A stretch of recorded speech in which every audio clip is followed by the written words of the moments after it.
kru dia ngau sun lo lan ning bun ana beng rayo tam sak mơ vật cho klu i wa lộ sư do sầm xí lên môi tao nọ ro mẹ tao lệ tung môi tao keng beng nam sắc lệ tân em sư miền lần ngà lên kinh bên kèo sẽ con đi đi qua mất sừng dia nâng nịnh pha tất ngon rác ngao mơ khơ đợi lần mươn nhìn ngắm trên ngà lại ọc kèo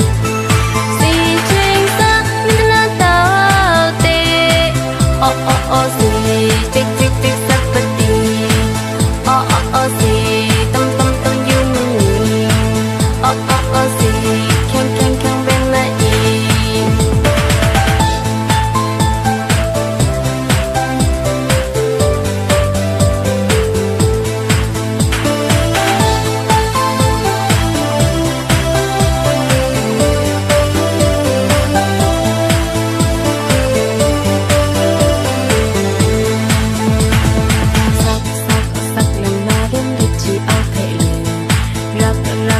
kru dia ngau sun lo lan ning bun ana beng rayo tam sak mơ vật cho klu i wa lộ sư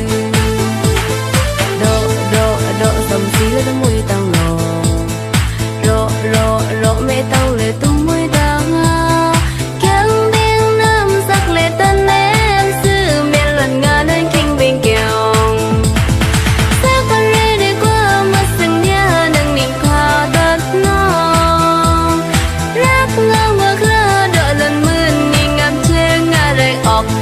kèo si chuyên sắc nên là tao tê